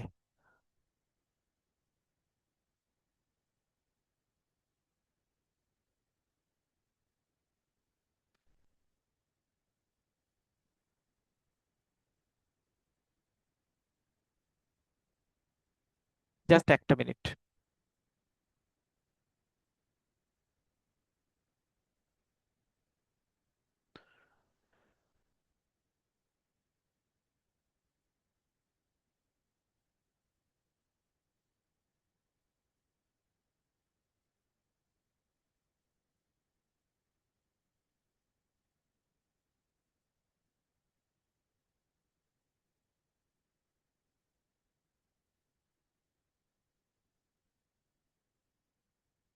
সাধারণত এই এই option কন্ট্রাক্টের ক্ষেত্রে right এবং অব্লিগেশনস দুইটা কথা আছে। মানে রাইট এবং অব্লিগেশনস দুইটা কথা সাধারণত অপশন কন্ট্রাক্টে ব্যবহার করা হয়। কল অপশন কি? কল অপশন হচ্ছে পারচেস করা, মানে আপনি যিনি ক্যান্ডিডেট, যে যার ছেলে ভর্তি করাবেন তিনি হচ্ছেন কল অপশনে পড়েন। আর যিনি সিটটা বুক করানো থাকে যে ইউনিভার্সিটি, তিনি হচ্ছেন সাধারণত পুট অপশনে পড়েন। পুট অপশনের রেসপন্সিবিলিটি কি? পুট অপশনের রেসপন্সিবিলিটি হচ্ছে যে পুট অপশন তাদের যে কন্ট্রাক্টটা করে সেই কন্ট্রাক্টটা বলা হয়, সেই কন্ট্রাক্টটাকে বলা হয় it is put option holders obligations to occupy the seat. আর যিনি কল অপশন হোল্ডার তার কাছে কিন্তু কোনো অব্লিগেশনস না, এটা হচ্ছে রাইট। অর্থাৎ কল অপশন যার হাতে, তিনি অপশনটা তার জন্য একটা রাইট, অব্লিগেশনস না। বাট যিনি পুট অপশন হোল্ডার তার জন্য অপশন তো অপশনটা তার জন্য একটা অব্লিগেশনস, নট রাইট। তাহলে যিনি কল অপশনে হোল্ডার থাকবেন তার জন্য কল অপশন এনজয় করাটা হচ্ছে একটা রাইট, অব্লিগেশনস না।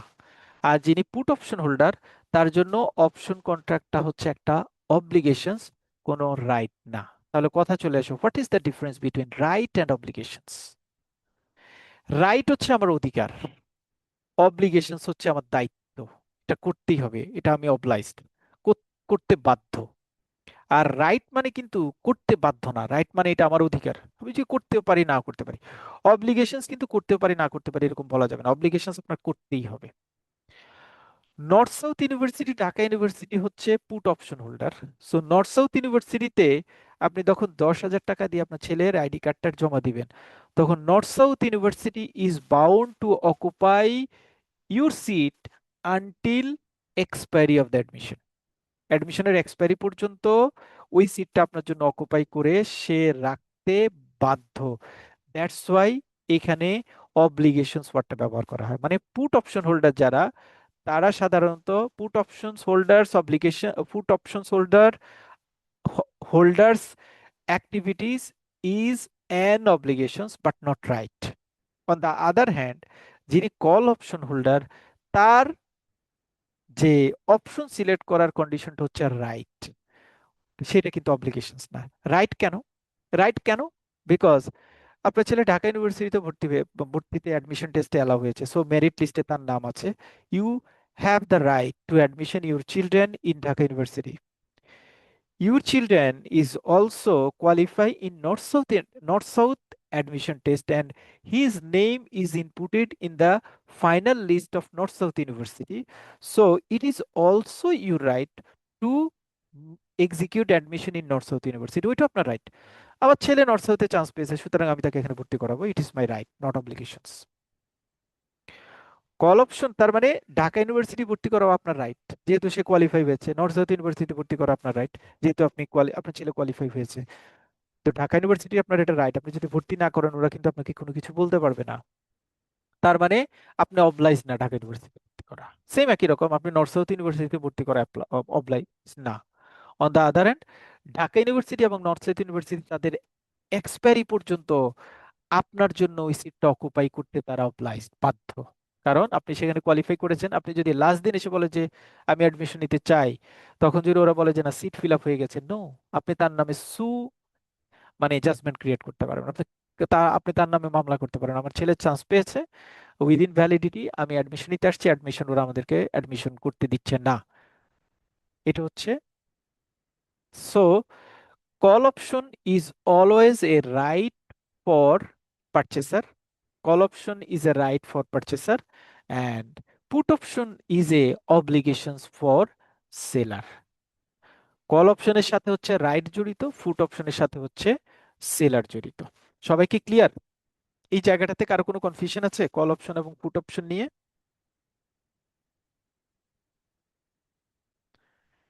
Call option is a right, call option is a right for, call option is a right but put option is a obligations.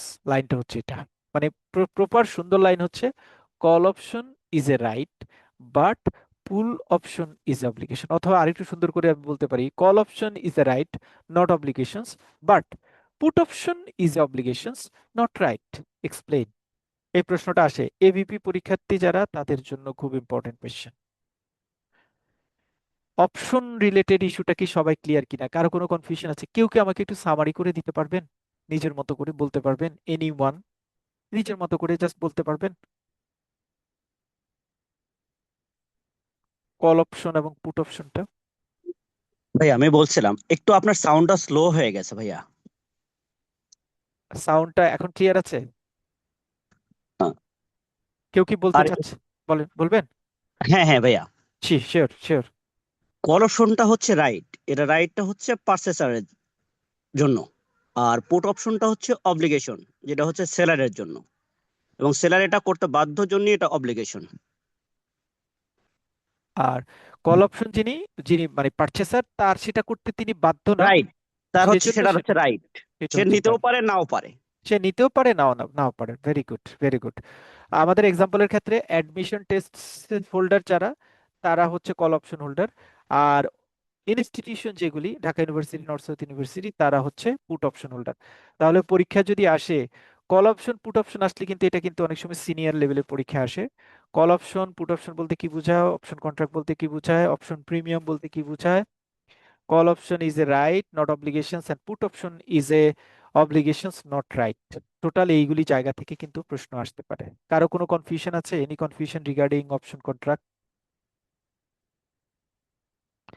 Any question?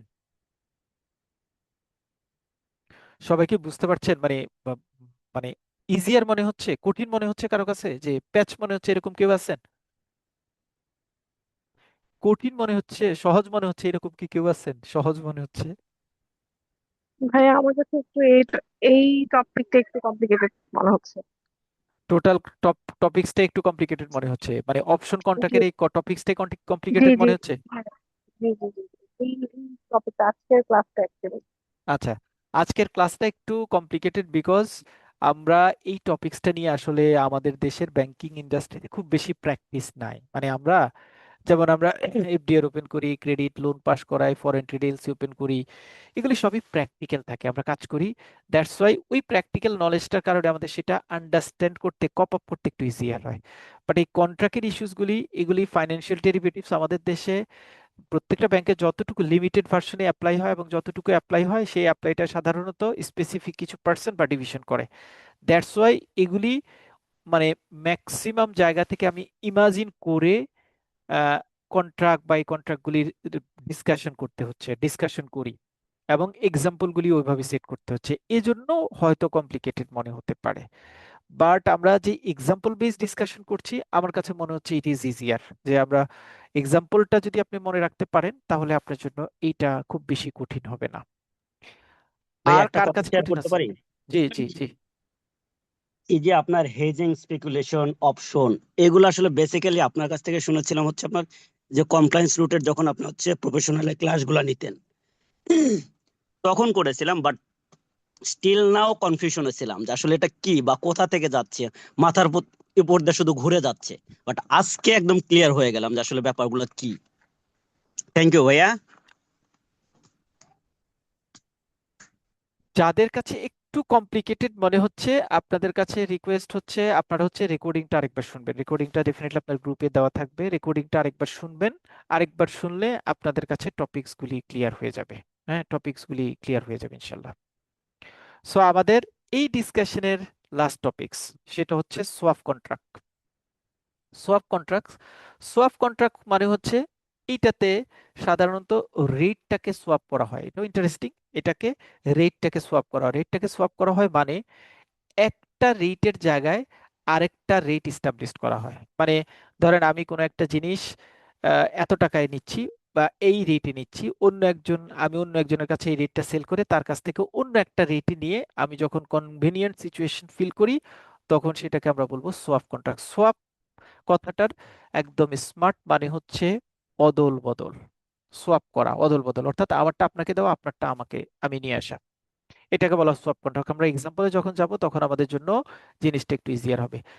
Swap contract সাধারণত বিভিন্ন ধরনের হয়ে হয়ে থাকে। একটা হচ্ছে ইন্টারেস্ট রেট সোয়াপ, আর একটা হচ্ছে কারেন্সি সোয়াপ, আর একটা হচ্ছে কমোডিটি সোয়াপ। তিন ধরনের সোয়াপ কন্ট্রাক্ট হয়। কমোডিটি সোয়াপ হচ্ছে কমোডিটি এক্সচেঞ্জ হয়, যেমন use to hedge against price fluctuation of commodities like oil or agricultural product, exchanging a fixed price for a floating price without actual physical commodity exchange. আমি একটা রেটের সাথে অন্য একটা রেটকে যখন এক্সচেঞ্জ করি তখন সেটাকে আমরা বলবো সোয়াপ। আমরা তিনটে এক্সাম্পল একটু পরে দেখি, interest rate swap, currency swap এবং কমোডিটি সোয়াপটা একটু পরে দেখি। প্রথমে আমি এক্সাম্পলটা একটু আলোচনা করি। তাহলে সোয়াপ মানে কি? সোয়াপ মানে হচ্ছে, যিনি বলেছেন একটু ট্রিকি মনে হয়, আমার সাথে একটু টোনে থাকবেন, মানে একটু কথা বলবেন। আমি বললে আমার সাথে একটু রেসপন্স করবেন, মানে কোয়েশ্চেন ধরবো না, মানে আমার সাথে একটু রেসপন্স করবেন, তাহলে আপনার জন্য একটু অ্যাটেন্টিভ ক্লাস মনে হবে। ইন্টারেস্ট টু সোয়াপ, সোয়াপ মানে অদল বদল, একটার পরিবর্তে আরেকটা ব্যবহার করা। এখন একটার পরিবর্তে আরেকটা ব্যবহার করা মানে কি? মানে হচ্ছে সাধারণত আমি যখন কোনো একটা কন্ট্রাক্ট করি সেই কন্ট্রাক্টে একটা ইন্টারেস্ট রেট থাকবে মাস্ট। এই ইন্টারেস্ট রেট সাধারণত দুই ধরনের ইন্টারেস্ট রেট ব্যবহার করা হয়। একটাকে বলা হয় ফিক্সড ইন্টারেস্ট রেট, আরেকটাকে বলা হয় floating interest rate. What is fixed interest rate? যেটা ফিক্সড, নাড়াচাড়া নাই, subject to the change of regulations and other things, it will not to be change। এটা হচ্ছে ফিক্সড এক্সচেঞ্জ রেট। আর একটা হচ্ছে floating exchange rate. Floating exchange রেটটা পরিবর্তন হয়, আপ ডাউন হয়।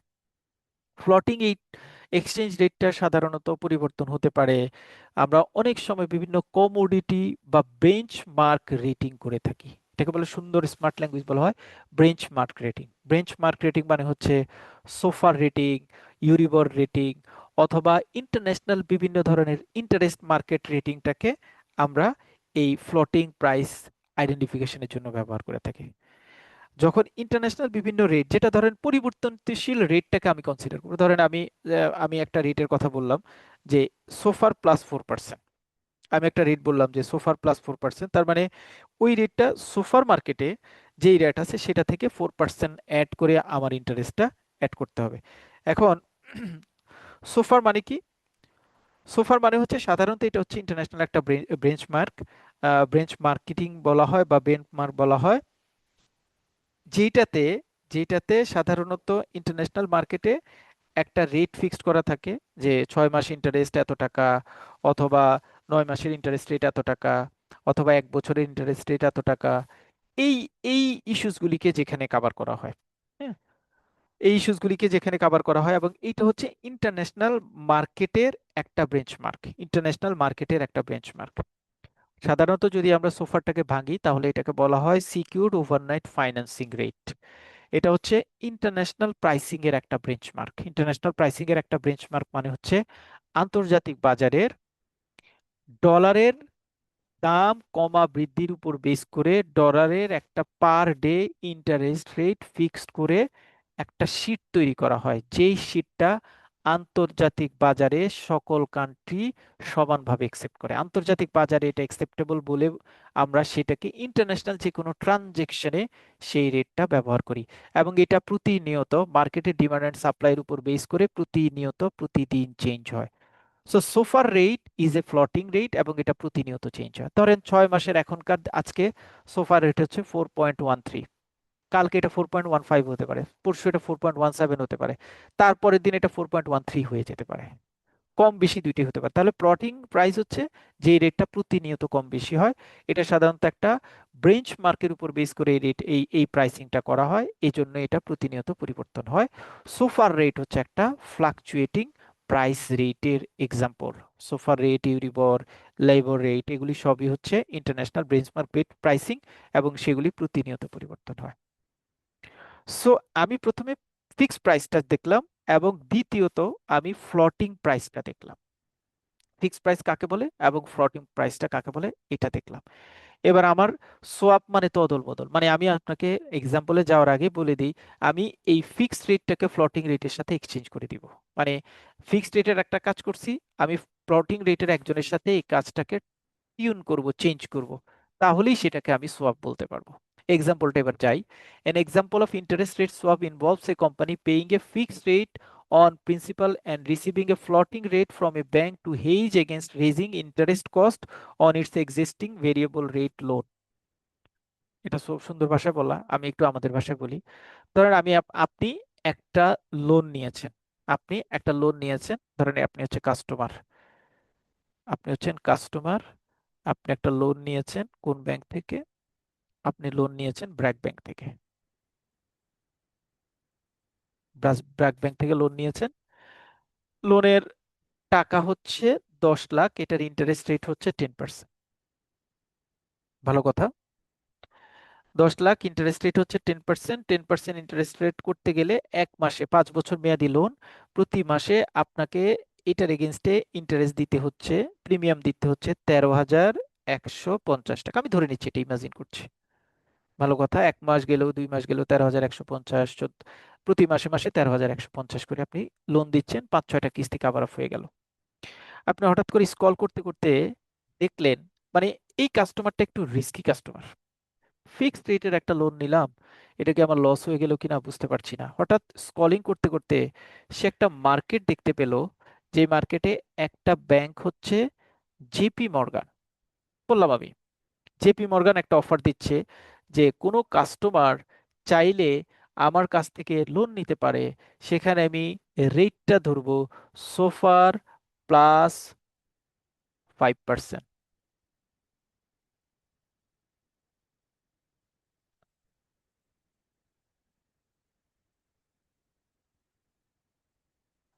এই হচ্ছে আমার ইন্টারেস্ট রেট, সোফার প্লাস 5% আমার ইন্টারেস্ট রেট। আমি এবার চেক করলাম যে ওই দিনের বাজারে ঢুকে দেখলাম সোফার রেট কত। ওই দিনের বাজারে দেখলাম সোফার রেট হচ্ছে 4.25%। তাহলে জেপি মর্গান আমাকে অফার করছে যে এই লোনটা তুমি সোফার প্লাস 5%-এ নিতে পারবা। মানে ওই দিন যদি আমি লোনটা নিই তাহলে ওই দিনের লোনের ইন্টারেস্ট আসবে সোফার যেহেতু 4.5%, আর এডিশনাল 5% তার যোগ করলো, যোগ করে তার রেট আসলো 9.75%। এখন তো আমার মাথার মধ্যে একটু খটকা লাগলো, কি হইলো এটা, যে আমি ব্র্যাক ব্যাংক থেকে 10% ইন্টারেস্টে লোন নিচ্ছি, জেপি মর্গান আমাকে 9.75% ইন্টারেস্টে একটা লোন দিতে অফার করছে। দেখেন আমার হাতে দুইটা, একটা হচ্ছে ফিক্স প্রাইস আর একটা হচ্ছে ফ্লোটিং প্রাইস। এটা ফ্লোটিং প্রাইস কিন্তু, কারণ এটা জেপি মর্গান আজকে বলছে, কালকে আবার এটা কিন্তু 9.77 হয়ে যেতে পারে, পরশু 9.8 হতে পারে, তারপরের দিন আবার 9.7-এ চলে আসতে পারে, কারণ সোফার রেটটা প্রতিনিয়ত পরিবর্তনশীল, ফ্লোটিং রেট।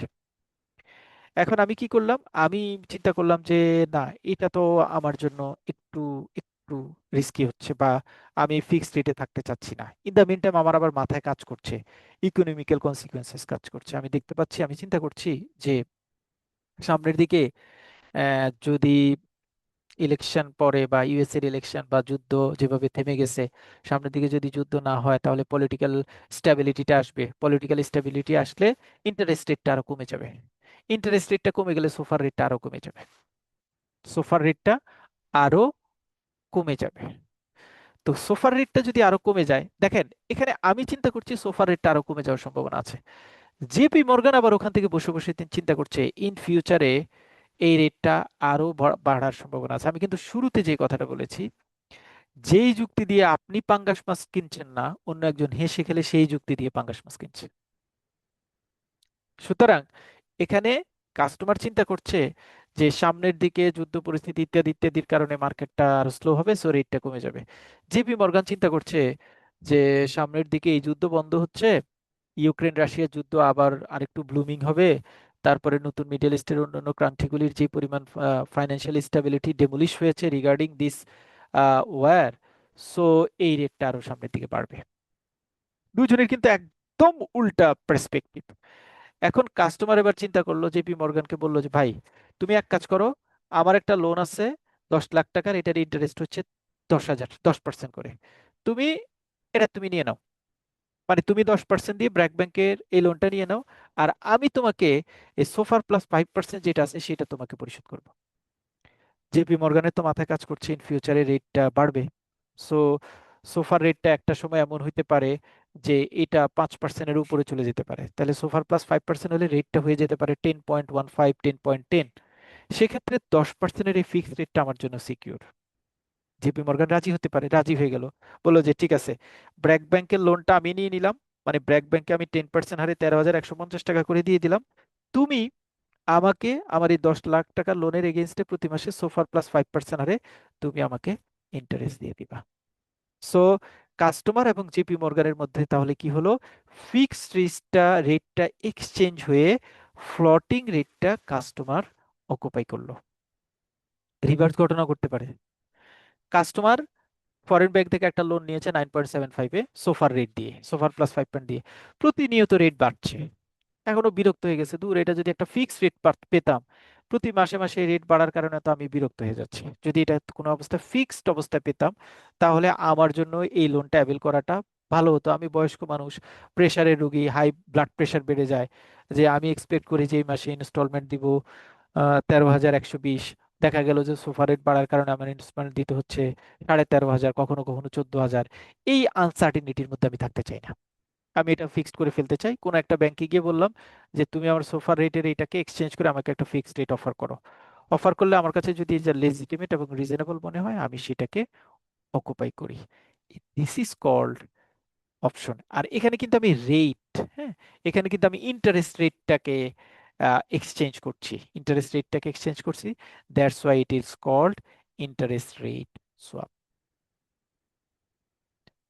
মানে কাস্টমার এবং বেনিফিশিয়ারির মধ্যে এমন হতে পারে, আপনি মানে এটা কিন্তু ফিক্স না যে ইন্টারেস্ট রেট সোফারে আপনি ফিক্সড রেটের অল্টার করে সবসময় ফ্লোটিং রেট নিতে হবে এরকম কোনো কন্ডিশন না। কন্ডিশন হচ্ছে আপনি আপনার যেটা আছে, আপনার যদি স্টিল আপনারটা যদি ফ্লোটিং রেট হয় তাহলে এটার এক্সচেঞ্জে আপনি ফিক্সড রেট নেবেন, অথবা আপনি যদি ফিক্সড রেটে থাকেন এটার এক্সচেঞ্জে আপনি ফ্লোটিং রেট নেবেন।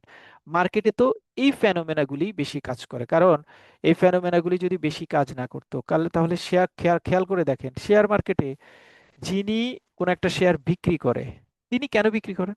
তিনি বিক্রি করেন দুইটা কারণে। একটা হচ্ছে এই শেয়ারে তার অনেক কম দামে কিনা, এখন অনেক লাভ হয়েছে এই জন্য বিক্রি করেন, অথবা তার মাথায় কাজ করে যে এই শেয়ারটার এই সমস্যা আছে, আর দাম বাড়বে না। ভালো কথা, যিনি শেয়ার কিনেন তাকে গিয়ে জিজ্ঞেস করুন ভাই আপনি শেয়ারটা কিনেছেন কেন, উনি বলবে এটা অনেক দিন দাম বাড়ে না এবং এই কোম্পানিটা আস্তে আস্তে গ্রোন আপ করছে, সুতরাং ইন ফিউচার এটার দাম বাড়বে, দ্যাটস ওয়াই আমি কিনছি। সো এখানে যিনি ফিক্সড রেটটা ছেড়ে দেন, ফ্লোটিং রেটটা নেন, তার মাথাও এরকম চিন্তা থাকে, আবার যিনি ফিক্সড রেটটা গ্রহণ করেন ফ্লোটিং রেটটা ছেড়ে দেন তার মাথাও একই রকম চিন্তা থাকে।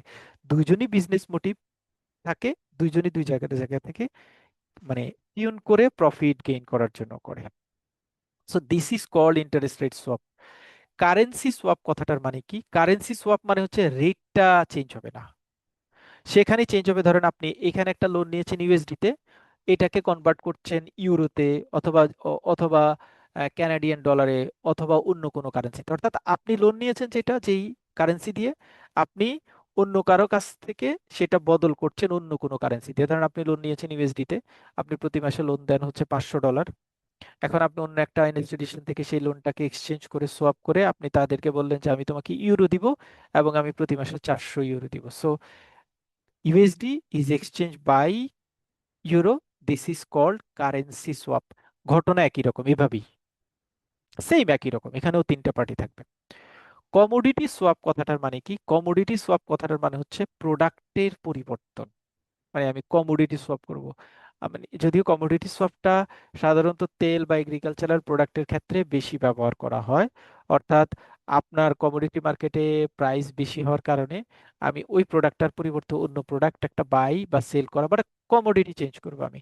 তেলের পরিবর্তে পাম অয়েল, অথবা এগ্রিকালচারাল একটা গুডসের পরিবর্তে অন্য একটা গুডস, অথবা অন্য কোনো অ্যাক্টিভিটিস এর মাধ্যমে যেটা ডিল করা। যেমন আমি এখন মার্কেটে খুব বেশি চলছে এটা, সেটা হচ্ছে gold market is so so precious right now.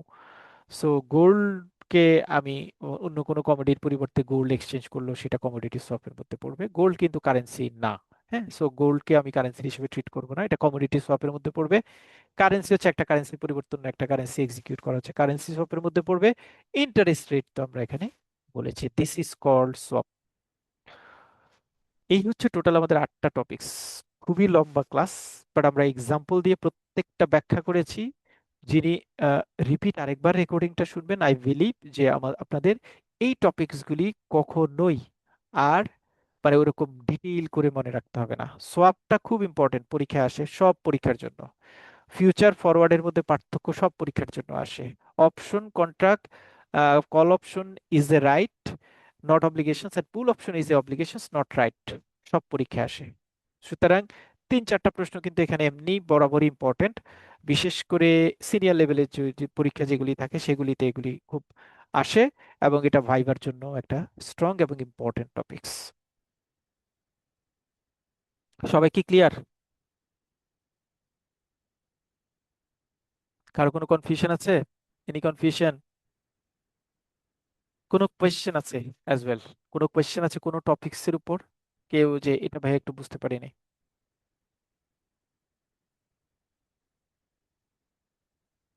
Any question? নাই?